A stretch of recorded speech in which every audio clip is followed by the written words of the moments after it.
पर प्रस्तुत किया गया है। अगर आप इसे पहले भी देख चुके हैं तो इस वीडियो को यहीं पर स्किप कर सकते हैं। 25 अप्रैल साल 2070। इस वक्त दुनिया पहले से काफी बदल चुकी है। चारों ओर बड़ी बड़ी इमारतें दिख रही है। रास्ते अब सुनसान बन चुके हैं क्योंकि यातायात अब आकाश के माध्यम से हो रहा है। साल 2050 से ही हर एक इंसान के पास फ्लाइंग कारें मौजूद है, पर ये कारें पेट्रोल या बिजली पर नहीं चलती है। पृथ्वी पर से पेट्रोलियम तो 20 साल पहले ही खत्म हो चुका है, पर इंसान ने ऊर्जा की आपूर्ति के लिए एक नई आधुनिक खोज की है और वो है हीलियम 3। हम इंसान चांद से हीलियम 3 लाने में कामयाब हुए हैं और अब हीलियम 3 ही हमारा नया फ्यूल है। पृथ्वी के आसपास बहुत सारे स्पेस स्टेशन और अंतरिक्ष होटलें खड़ी है और इंसान अब एंटरटेनमेंट के लिए वर्चुअल रियलिटी का उपयोग करता है। इस टेक्नोलॉजी से कोई भी फिल्म या कोई भी पुराना वीडियो इंसान रियल लाइफ में महसूस कर सकता है और इस सुपर एडवांस वर्चुअल रियलिटी का उपयोग बहुत ही पैसे वाले लोग ही करते हैं। इसके लिए इंसान के दिमाग में एक छोटा सा हॉल करके उसके अंदर न्यूरो सेल्स फिट किए जाते हैं और इन न्यूरो सेल्स के माध्यम से किसी भी वर्चुअल फिल्म को या अपने खुद के पुराने वीडियोस का इंसान उसके वास्तविक रूप में अनुभव कर सकता है। सिस्टम अब बहुत एडवांस बन चुकी है। बाइनरी कंप्यूटर्स को तो सालों पहले श्रद्धांजलि दे दी गई थी। उसके बाद क्वांटम कंप्यूटर्स ने सालों तक राज किया और फिलहाल सुपर क्वांटम कंप्यूटर्स का जमाना है। मोबाइल फोन्स भी अभी खत्म हो चुके हैं और अभी हाथ और अंगूठे पर लगाई चिप्स के जरिए इंसान एक दूसरे से बातें कर सकते हैं। अगर कोई ऑनलाइन शॉपिंग करे तो ड्रोन के माध्यम से बस 10 मिनट में वस्तु उसके घर पहुंच जाती है। इंसान ने आमतौर पर मजदूरी वाला काम सालों पहले करना छोड़ दिया था और अभी इंसान का काम सुपर रोबोट्स कर रहे हैं और मशीनों की इस दुनिया में इंसान अकेला पड़ गया है। और ऐसा ही एक अकेला इंसान है जॉन रॉबिन्सन। ये जॉन रॉबिन्सन यानी आज की इस आधुनिक दुनिया का सबसे अमीर इंसान। जॉन की एक बड़ी कंपनी ह्यूस्टन में स्थित है और उसकी कंपनी इन मशीनरीज के लिए हार्डवेयर और सॉफ्टवेयर बनाती है। जॉन भी एक रोज फैमिली मैन हुआ करता था, पर आज से करीब 15 साल पहले उसकी पत्नी का देहांत हो गया था और तब जॉन की उम्र करीब 35 साल थी और आज वो 50 साल का हो चुका है। और कोइंसिडेंटली आज जॉन की वेडिंग एनिवर्सरी भी है और आज उसे अपनी पत्नी की बहुत याद आ रही है।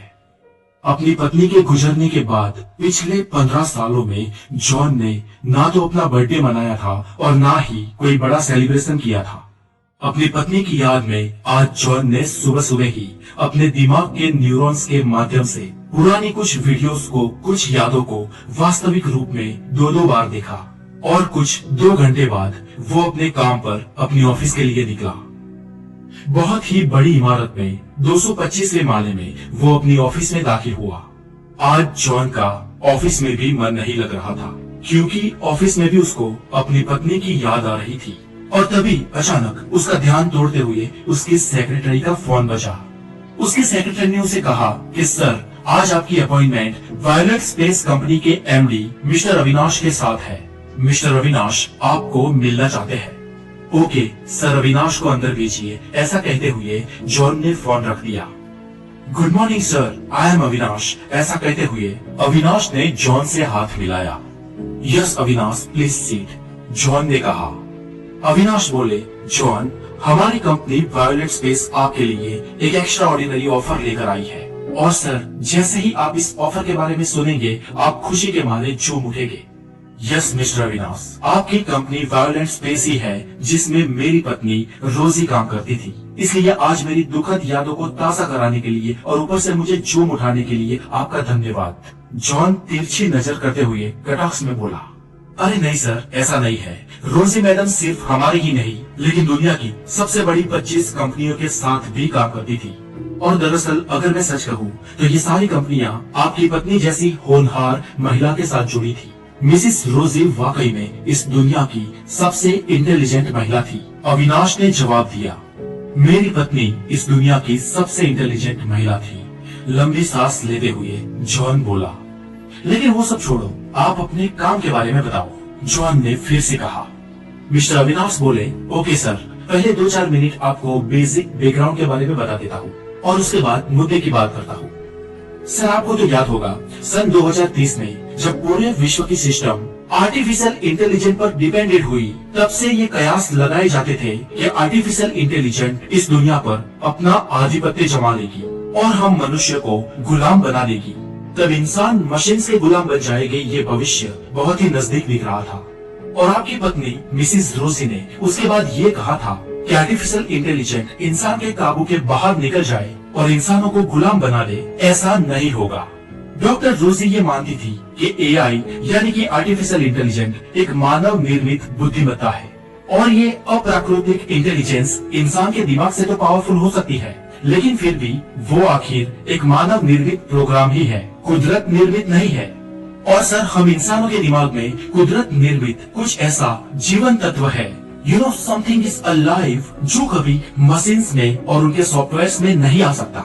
ये कुछ ऐसी बायोलॉजिकल जीवन ऊर्जा है जिससे मशीन्स हमेशा ही अछूते ही रहेंगे और इसलिए एआई कभी भी इंसान के काबू के बाहर नहीं जाएगी। सर आप तो जानते हैं कि कई लोगों ने रोजी मैडम का विरोध किया था, लेकिन आज हम 2070 के साल में जी रहे हैं और इतने सालों बाद भी आज हम ये देख पा रहे हैं कि आर्टिफिशियल इंटेलिजेंस हमारे काबू में है और आज रोजी मैडम सही साबित हुई है। सर हम इंसान अपनी बुद्धि से इतने विकसित हुए हैं और हम रोबोट्स और मशीन्स पर आधिपत्य जमाने के लिए ही जन्मे हैं। इसलिए सर हमें कुछ नियमों में अब छूटछाट लेनी चाहिए और हमारी आज की टेक्नोलॉजी को और ज्यादा विकसित करना चाहिए। हमने आज तक ब्रह्मांड को समझा है, कई सारी चीजें डेवलप की है और उनमें प्रोग्रेस कर ली है, लेकिन सर आज भी हम मृत्यु पर विजय नहीं पा सके हैं और अब वक्त आ गया है कि हम मृत्यु पर जीत हासिल करें। सर अगर हम सब कुछ कर सकते हैं तो किसी मरे हुए इंसान को जिंदा क्यों नहीं कर सकते? अविनाश एक जोश के साथ बोले। मतलब आप कहना क्या चाहते हैं अविनाश? जॉन आश्चर्य से बोले। सर मैं बात को ज्यादा घुमाऊंगा नहीं, मैं अगर सीधी बात करूं तो हम मिसिस रोजी को जिंदा करना चाहते हैं, हम उन्हें वापस लाना चाहते हैं। सॉफ्टवेयर इंडस्ट्री को उनकी जरूरत है और सर आपको भी। नो इट्स इम्पॉसिबल, ऐसा कैसे हो सकता है? जॉन उग्र होकर बोले। सर हमने सालों की मेहनत के बाद इस इम्पॉसिबल काम को पॉसिबल कर दिखाया है। हमने हाई फ्रीक्वेंसी स्पिरिट इंजन को तैयार किया है और जैसे कि हम सब जानते हैं ये ब्रह्मांड स्पेस टाइम की एक चादर से बना है और इस चादर के बीच ऑब्जेक्ट जितना मैसिव होगा वो उतना ही गहरा गड्ढा बनाएगा और इस स्पेस टाइम के गड्ढे में समय और प्रकाश दोनों कर्व हो जाते हैं। और सर हमारा ये नया मशीन स्पेस टाइम को काफी हद तक मरोड़ देगा और तब एक छोटा सा नैनो ब्लैक होल पैदा होगा। सर जैसे ही हम इस ब्लैक होल में कोई इंफॉर्मेशन इनपुट करेंगे, ये ब्लैक होल एक आत्मिक फ्रीक्वेंसी को आउटपुट करेगा और ये सब हॉकिंग्स रेडिएशन सिद्धांत पे होगा। सर हम ये मानते हैं कि ये जो नैनो ब्लैक होल जो हमें आत्मिक एनर्जी या आत्मिक फ्रीक्वेंसी का आउटपुट देगा, वो किसी मरे हुए इंसान की आत्मिक फ्रीक्वेंसी होगी। सर पूरा ब्लूप्रिंट तैयार है, पूरी थियरी तैयार है। आज तक ऐसा किसी ने किया नहीं है, लेकिन हम आज ये करने जा रहे हैं। अविनाश ये कहते हुए बहुत ही उत्साहित थे। मिस्टर अविनाश, मुझे आपकी बात पर विश्वास ही नहीं हो रहा। क्या मैं अपनी वाइफ को वापस देख पाऊंगा? पर आखिरकार वो कैसे? और अब तो उसका शरीर भी नष्ट हो चुका है और आप जिस आत्मिक फ्रीक्वेंसी की बात कर रहे हैं जिसे नैनो ब्लैक होल आउटपुट करेगा वो रोजी की ही होगी, ऐसा आप कैसे कह सकते हैं? जॉन के मन में अब अपनी पत्नी रोजी को मिलने की महत्वाकांक्षा जाग उठी थी। सर मैडम रोजी खुद एक आर्टिफिशियल इंटेलिजेंस एक्सपर्ट थे और उन्होंने अपनी आत्मिक फ्रीक्वेंसी पर बहुत काम किया था और उन्होंने इसे एक जगह पर स्टोर कर भी रखा था। सर आपकी वाइफ की वॉइस फ्रीक्वेंसी, उनकी हार्ट बीट्स, उनकी डीएनए प्रिंट, उनकी रेटिना और सबसे खास उनकी मेमोरी, ये सारी चीजें एक सुपर स्टोरेज में सेव करके रखी हुई है और हम उस नैनो ब्लैक होल में इसी इंफॉर्मेशन को डालेंगे। सर आप विश्वास रखिए, उसमें से जो आउटपुट निकलेगा वो मैडम रोजी की ही आत्मिक फ्रीक्वेंसी होगी। सर इस फ्रीक्वेंसी को हम एक क्वांटम कंप्यूटर में सेव कर लेंगे और ये क्वांटम सुपर कंप्यूटर ही रोजी मैडम होंगे। क्या वाकई में ऐसा हो सकता है? रोजी उस कंप्यूटर में आ सकती है और मैं अपने दिमाग के न्यूरॉन्स उस कंप्यूटर के साथ कनेक्ट करके रोजी को मिल सकता हूँ? जी सर, ठीक ऐसा ही होगा। और सर इसके लिए हमें एक पूरी सिस्टम बनानी होगी और ये नैनो ब्लैक होल क्रिएट करने के लिए हमें बहुत सारे पैसों की जरूरत है। लगभग आपकी संपत्ति के 75% हिस्से की हमें आवश्यकता है सर। पर आप चिंता न करें, ये पैसे इस टेक्नोलॉजी के आ जाने के बाद हम कमा लेंगे। और एक बात कि ये नैनो ब्लैक होल पूर्णतः नियंत्रित है और इस पर हमारा टोटल कंट्रोल होगा, अविनाश ने हाथ आगे करते हुए बताया। जॉन ने अविनाश के साथ हाथ मिलाया और अपनी हामी भरी। प्रयोग का दिन। लोग उत्साहित हो चुके थे। दुनिया के सभी न्यूज चैनल में एक ही बात चल रही थी कि हम इंसान मृत्यु पर विजय पाने जा रहे हैं और आज इंसानियत पहली बार किसी मरे हुए इंसान को जिंदा करेगी। और वहाँ ह्यूस्टन शहर की एक अत्याधुनिक लेबोरेटरी में ये प्रयोग शुरू हुआ। सुबह 9 बजे से शुरू हुआ ये प्रयोग शाम को 5 बजे तक चला। जॉन बाहर ही खड़े थे। कुछ देर बाद वैज्ञानिकों ने इस नैनो ब्लैक होल में से एक आत्मिक फ्रीक्वेंसी को बाहर आते हुए महसूस किया।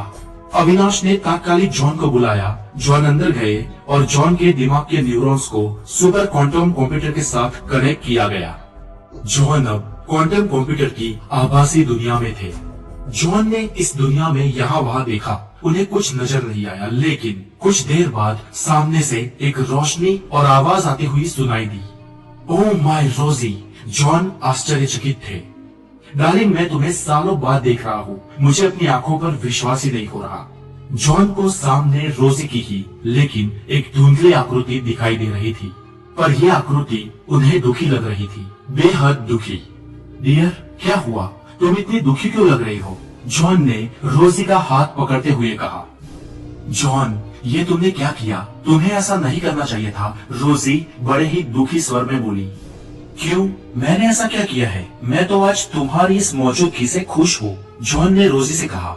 तब रोजी ने यह जवाब दिया कि तुमने आज कुदरत के नियम को तोड़ा है। लेकिन रोजी, मैंने ये सब कुछ तुम्हारे लिए किया, क्या तुम इस दुनिया में वापस आकर खुश नहीं हो? जॉन ने पूछा। जॉन, तुम्हें पता ही नहीं कि तुमने क्या कर दिया है। 15 साल पहले जब मेरा निधन हुआ, तब मैं इस संसार की सारी मोह और माया को छोड़कर चल बसी थी, और मुझे पता नहीं कि उस 15 सालों में मैं कहाँ थी और आगे कहाँ होंगी।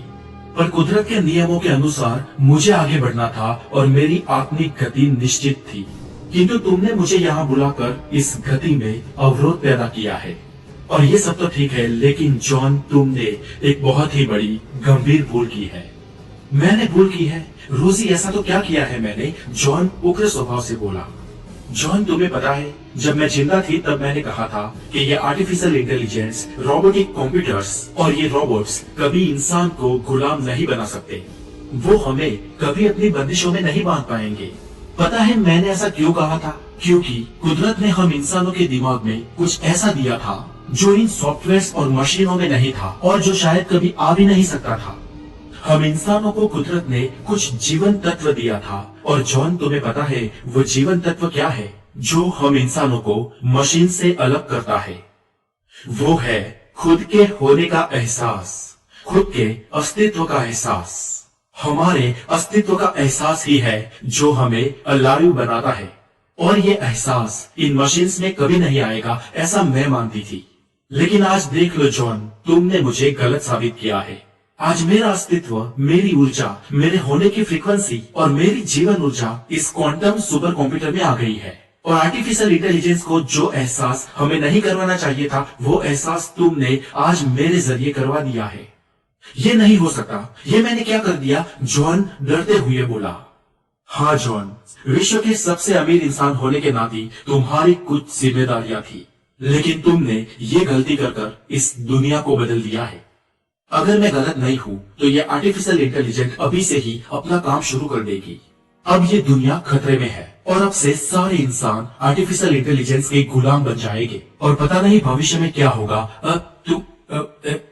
रोजी की आवाज टूटने लगी। अचानक अंधेरा छा गया और अचानक जॉन सिस्टम से डिस्कनेक्ट हो गया। जब जॉन जागा तो अविनाश ने कहा, सर, फ्रीक्वेंसी के हाई डोज से लाइट चली गई हो ऐसा लगता है। हमारे प्रोग्राम के बीच में ये रुकावट के लिए मुझे खेद है। नो अविनाश, अब माफी मांगने की कोई जरूरत नहीं है। मैंने और तुमने बहुत बड़ी गलती कर दी है। क्या सर, आप क्या कह रहे हो? मैं कुछ समझ नहीं पा रहा हूँ, अविनाश ने घबराते हुए कहा। कुछ देर बाद लाइट आ गई, सिस्टम चालू हो गई और अब मशीन्स और रोबोट्स इंसान के कंट्रोल के बाहर थे।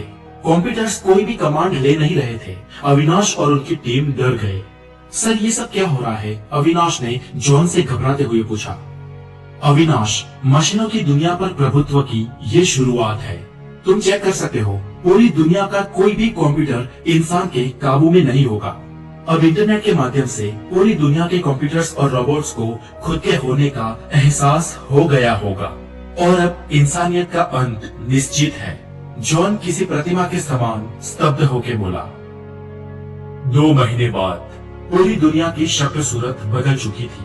अब दुनिया पर इंसान का नहीं लेकिन मशीन्स का आधिपत्य था। अब दुनिया के सारे कारोबार मशीन चला रही थी। अमीर और गरीब का कोई भी भेद नहीं था क्योंकि अब सारे मनुष्य मशीनों के गुलाम थे और रोबोट्स ने विश्व स्तर पर अपनी आर्मी बना ली थी, जो आर्मी इंसानों को कंट्रोल करती थी। हमारी पृथ्वी खुद एक मैकेनिकल मशीन बन चुकी थी। दुनिया के सारे सर्वर्स कंप्यूटर और रोबोट्स के आका बन चुके थे और ह्यूस्टन में दुनिया का सबसे बड़ा सर्वर था और ये मेन सर्वर दुनिया के सारे कंप्यूटर्स और रोबोट्स का भगवान बन चुका था। दुनिया के सभी छोटे बड़े, पुराने और नए सब कंप्यूटर्स और रोबोट्स इस सर्वर को अपना भगवान मानते थे और कंप्यूटर के इस भगवान का अंश दुनिया के प्रत्येक कंप्यूटर और प्रत्येक सिस्टम में था। मशीनें अब मालिक थी और इंसान गुलाम। ये इंसान की गुलामी की शुरुआत थी और इस शुरुआत का कारण था खुद के होने का एहसास।